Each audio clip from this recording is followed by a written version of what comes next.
আসসালামু আলাইকুম বন্ধুরা। আজ কথা বলব আমাদের শ্রমজীবী ভাইদের নিয়ে। কারণ আমাদের শ্রমজীবী ভাইয়েরা অনেক কষ্ট করেন কিন্তু তাদের জীবনের প্রতি, শরীরের প্রতি, স্বাস্থ্যের প্রতি প্রচুর পরিমাণে উদাসীন। আরেকটা উদ্দেশ্য সেটা হচ্ছে আমাদের শরীফপুর গ্রামের একলাস ভাই একজন শ্রমজীবী মানুষ ছিলেন। কিন্তু তার লো প্রেশার জনিত সমস্যা ছিল বিদায় নৌকা দিয়ে যাওয়ার সময় তিনি মাথা ঘুরে পানিতে পড়ে যান এবং পরবর্তীতে তার লাশ উদ্ধার করা হয়।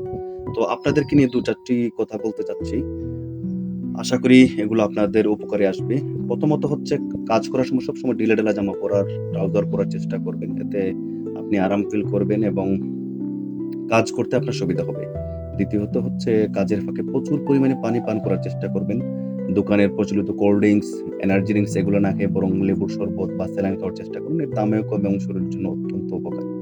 এখন তো গরমের দিন, সেক্ষেত্রে আরো বেশি করে পানি পান করবেন এবং শীতের দিনে যদিও পিপাসা কম লাগে, সে সময় চেষ্টা করবেন পর্যাপ্ত পরিমাণে পানি খাওয়ার। আ চতুর্থত যে কথাটি বলব সেটা হচ্ছে কাজ শুরু করার একদম আগে ভাত বা ভারী খাবার খাওয়া থেকে বিরত থাকুন। চেষ্টা করবেন কাজ শুরু করার কমপক্ষে ১-১.৫ ঘন্টা আগে ভারী খাবার খেয়ে নেওয়া এবং এসে একটু আ ব্রেক নিয়ে বা একটু রেস্ট নিয়ে তারপরে কাজ শুরু করুন। এবং অনেক ভাই দেখা যায় যে ভাত খাওয়ার সময় বা অন্যান্য খাওয়ার সময় আপনার অতিরিক্ত লবণ খান, কাঁচা লবণ খান। এটা পরিহার করার চেষ্টা করবেন। এতে আপনার রক্তচাপজনিত সমস্যা আশা করি হবে না ইনশাআল্লাহ।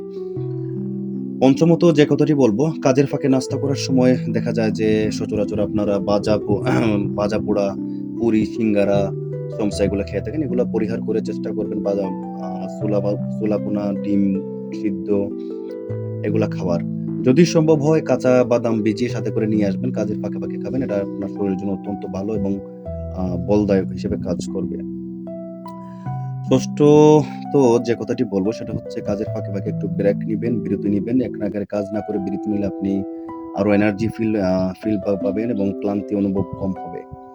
সর্বশেষ এবং সবচেয়ে গুরুত্বপূর্ণ যে কথাটি বলব সেটা হচ্ছে পর্যাপ্ত পরিমাণে ঘুমানোর চেষ্টা করবেন। আপনারা যে পরিমাণে কষ্ট করেন সেই তুলনায় ঘুম যদি কম হয় সেক্ষেত্রে আপনার কর্মস্পৃহা বা শারীরিক দুর্বলতা দেখা দিতে পারে।